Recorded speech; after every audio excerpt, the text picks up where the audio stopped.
मुझे फिल्मों की डीवीडीज और ब्लूरेज कलेक्ट करने का बहुत शौक है। कुछ लोगों को ये शौक बेवकूफ़ी लगता है, कुछ को दिलचस्प। बचपन में मेरा रिवाज था। हमारे घर के पास वाले थर्सडे मार्केट में एक पायरेटेड डीवीडीज की दुकान थी, जहाँ 40 रुपये में 4 फिल्में एक साथ मिल जाती थी। मैं हर हफ्ते वहाँ से फिल्म लाकर देखा करता था। जब मैं बड़ा हुआ और पायरेसी के नुकसानों की समझ आई तो वही रिवाज गिल्ट में बदल गया। तो शायद ये शौक वहीं से आता है। बचपन में ओरिजिनल डीवीडीज ना खरीद पाने का मेरा हर्जाना। मुझे कलेक्ट करते हुए 2 साल हुए हैं। अमेरिका में क्राइटेरियन नाम की कंपनी है जो फिल्मों को हाईएस्ट क्वालिटी में रिस्टोर करके उनके डीवीडीज, ब्लूरेज और 4Ks बेचती है। मैंने अमेरिका में रहने वाले अपने दोस्तों के थ्रू कुछ फिल्में खरीदी और यहाँ मंगवाई। इसमें कुछ इंटरनेशनल फिल्म्स हैं, कुछ सत्यजीत रे की फिल्में। उसके बाद मुझे एक्टर हर्षवर्धन कपूर ने कुछ डीवीडीज अपने कलेक्शन में से गिफ्ट की। पर शायद मेरे पायरेटेड डीवीडीज वाले गिल्ट को ख़त्म करने के लिए काफ़ी नहीं था। अनुराग कश्यप की डीवीडी लाइब्रेरी को करीब से देखना भी मेरे ऑब्सेशन के लिए बिल्कुल अच्छा नहीं था। तेरा हैदर से फेवरेट सीन कौन सा है वैसे?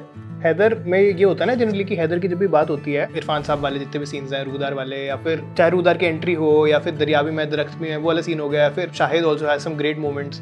जब मैंने हैदर पहली बार देखी थी, मेरे को याद है जो मतलब सीन बिल्कुल ऐसा हो गया था कि one, it was hilarious, it did not fit in with the rest of the film because the humor was so overpowering in that scene, जो कि सलमान और सलमान वाला सीन होता है। और वही जिस तरीके से उन्होंने ये वीडियो स्टोर क्रिएट भी किया है, immediately you get transported to that era when video stores used to be a thing.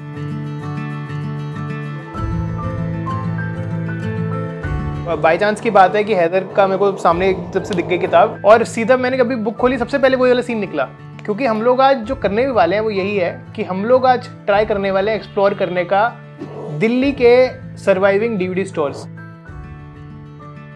भाई क्या आपसे चलता है मेट्रो का ना, मेरे को पंगा ही लग रहा है आज।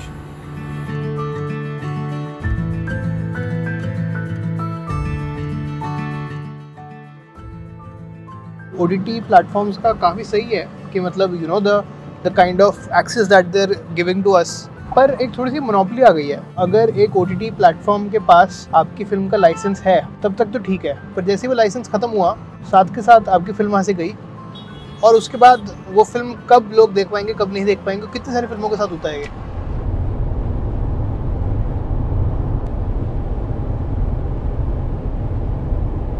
सम्राज ने एक बहुत सही चीज़, बहुत अच्छा पॉइंट बोला कि एक मैट डेमन ने अपने इंटरव्यू में बोला था, The DVD was a huge part of our business, of our revenue stream. Technology has just made that obsolete. And so the movies that we used to make, you could afford to not make all of your money when it played in the theater because you knew you had the DVD coming behind the release.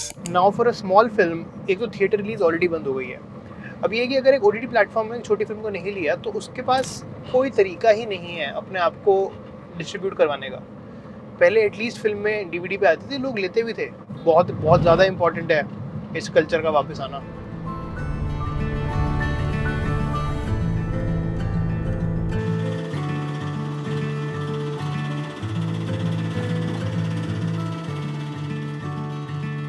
Deadpool Wolverine कैसी लगी तेरे को? Scorsese ने जो बात बोली थी Marvel films के बारे में, वो 100% की बात थी बिल्कुल। उसने ये नहीं बोला कि खराब फिल्म है, पर पता नहीं मतलब लोग इतना भड़क क्यों गए। फैक्ट यही है ना कि मतलब जो मार्वल फिल्म्स हैं, they can not be judged by the same parameters as a normal film that has been made with the intention of really telling a story.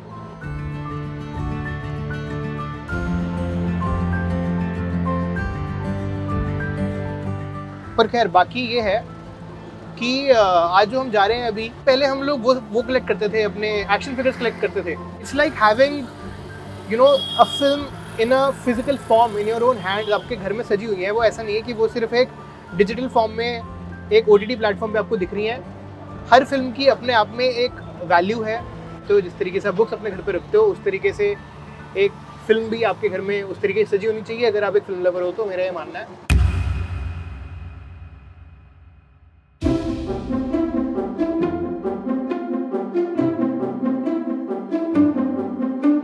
हमारी रिसर्च हमको ले पहुंची कनॉट प्लेस में, जहां मैंने आज तक सिनेमा के नाम पर सिर्फ पल्प फिक्शन और फाइट क्लब के पोस्टर्स देखे थे।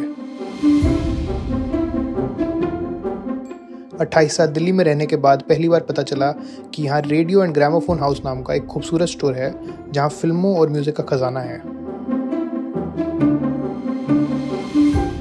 आर्ट डिस्कवरी के लिए एक परफेक्ट जगह और साथ ही साथ हम इंस्टाग्राम क्रिएटर्स के लिए शो ऑफ करने की एक ताज़ा अपॉर्चुनिटी।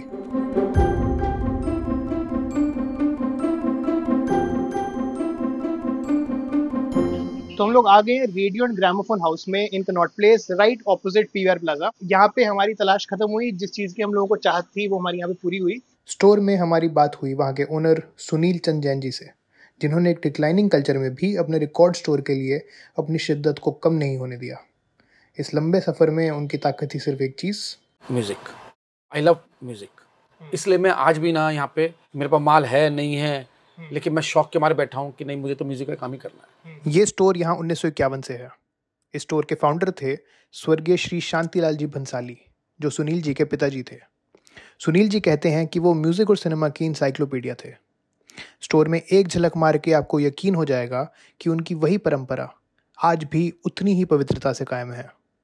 वक्त के साथ यहाँ से सामने वाली बिल्डिंग एक साधारण थिएटर से पीवीआर प्लाजा में तो तब्दील हो गई, लेकिन उसी वक्त की ताकत शायद यहाँ की दीवारों के बीच फीकी पड़ गई। कैसेट चली 2000 तक, लेकिन उसके बीच में ना सीडी आ गई। अब ये सिर्फ सुनने का साधन था, देखने का नहीं था, और पिक्चरें देखने का बड़ा शौक था।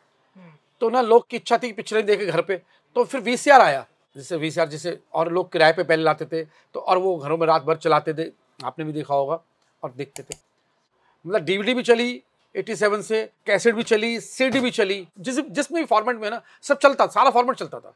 लेकिन जब से मोबाइल ने इजाद करा, मोबाइल आ गया था 2002 में, जैसे ही मोबाइल ने फंक्शन बढ़े, है ना, सबसे पहले जो सबको नुकसान हुआ वो हुआ पिक्चर का।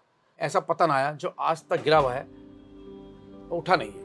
हिंदी के साथ साथ यहाँ पे बहुत सारी इंटरनेशनल फिल्मों की भी डीवीडीज और ब्लूरेज मिल गई हैं। टीवी शोज की, जो कि मैंने बिल्कुल एक्सपेक्ट नहीं की थी। We have community here, we have a lot of seasons of how I met your mother, prison break, friends की भी हैं। Then if we come to the Hindi films जो यहाँ पे हैं, iconic older classic Hindi films, so these are the VCR cassettes, mister India, Andaz, Lamhe. Hopefully मैं चाहूंगा कि मैं आगे जाके एक वीसीआर प्लेयर भी लूं, क्योंकि specially because my father has a lot of memories with VCR, so I would like to gift him one. Yash Raj films is the only production house in Bollywood, in Hindi cinema, जो कि सबसे last तक DVDs और ब्लूरेज बना रहा था। उन्होंने 2022 के आसपास बनानी बंद करी हैं। Island city is an amazing film starring Vinay Pathak. If you haven't seen, go watch it.